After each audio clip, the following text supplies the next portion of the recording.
The leader of a secretive self-help group now facing charges. I know you have more in that case, Amy. This is a crazy case. Keith Raniere is now in custody. He is accused of using his position to trap women in a twisted relationship. Federal prosecutors are accusing him of creating a secret society of sex slaves where some women were actually branded with a symbol that included his initials.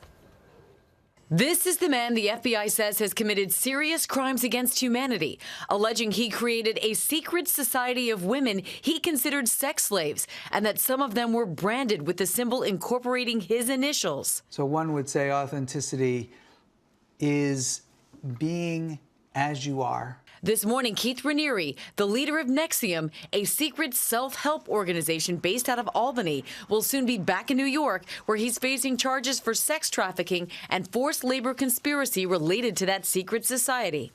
On Tuesday, federal agents raiding homes near Albany in connection with the case. The 57-year-old, who members say is called Bengard, found earlier this week at a luxury villa in Mexico, seen here in this photo released by Mexican authorities announcing the arrest. I'm an interesting person, I'm a controversial person, but most importantly, I'm an unconventional person. Authorities say Raniere created a secret sorority within NXIVM that promised members it would empower them and eradicate weaknesses. But according to the complaint, female followers had to serve their masters, and some were coerced into sex with Raniere. Otherwise, compromising material they'd provided about themselves would be released. 2020's Elizabeth Vargas sat down with Sarah Edmondson, who says she was with NXIVM for more than a decade. I was told that he was one of the smartest men in the world and just an incredible man. Edmondson filed a complaint with New York authorities that last March, she and a group of other women took part in an initiation ritual in that sorority. She thought they were all getting tattoos, but instead, she says, they found out they were all going to be branded. It sounds like a horror movie, what you're describing. describing. It was a horror movie. It was the most inhumane, horrific way to treat anybody. And can you just stand up and point on your body through your clothes where the brand is? So it's right here. Under it's my, right here? Yeah, right there. Right under my underwear line. In a letter posted last fall on NXIVM's website, Raniere said there is no merit to the allegations that we were abusing, coercing, or harming individuals. These allegations are most disturbing to me, as nonviolence is one of my most important values. He also said the sorority is not part of NXIVM, and I'm not associated with the group. Actress Catherine Oxenberg, best known for her role in the 80s hit Dynasty. My name's Amanda Bedford. Whose daughter India is currently a member, says India told her she too was branded. She's anything but fine. She's in danger. In my opinion, she's in grave danger.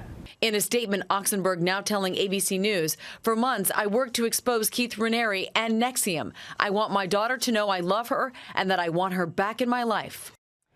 And last October, Oxenberg's daughter, India, posted on Facebook, "Thank you for your care and concern. I'm absolutely fine. Great, actually. I would never put myself or the people I love into danger."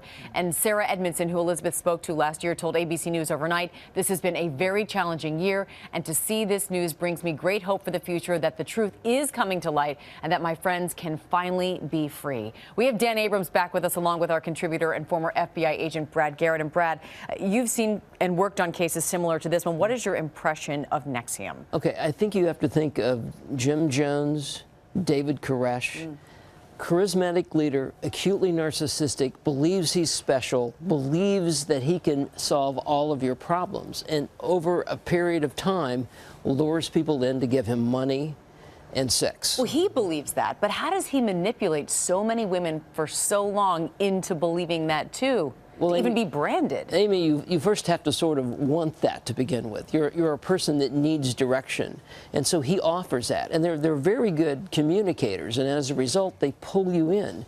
They isolate you. They keep you up for a lot of hours, and you know. So you sort of shut off the rest of your life and just become him.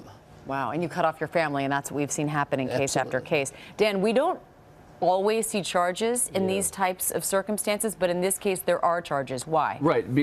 We hear about some of these things happening sometimes. We think, oh, it's so horrifying, this is awful, how does this happen? But it doesn't necessarily mean it's criminal when people are agreeing to do certain things. What they're saying is different here is that there was threats. that basically these women would give something that they called collateral, meaning either nude photos or they'd say horrible things about people that they loved. And the threat would be, you don't do what we want, and we're going to release that information. That's what they say is the crime here, and that's what makes this different. We heard in the statement Raniere saying he had nothing to do with this sorority. It had nothing to do with NXIVM. Is that what his defense is going to be in all of this? I think the defense is going to be anything that happened with me was voluntary, that I didn't force anyone to do anything. And this is where prosecutors are going to need the testimony of the women. They're going to need any emails, exchanges, any other corroborating information they can get to back up the claims of these women, specifically with regard to the coercion. That's what's really important from a legal perspective. And it's interesting, Brad, because you hear from some of the people who are still in it and say, I'm great, I'm fine. How hard is it to evolve from being in an organization like this, a group like this? Extremely difficult, because you basically have given up your identity to follow this person. And they just don't believe what Dan's talking about. They don't really believe that no, this guy's great, he's taking care of me, etc. So to pull them away, or to use the term deprogram them, basically takes a long time. All right, well, this story is far from over. We appreciate it, Brad and Dan. Thank you so much.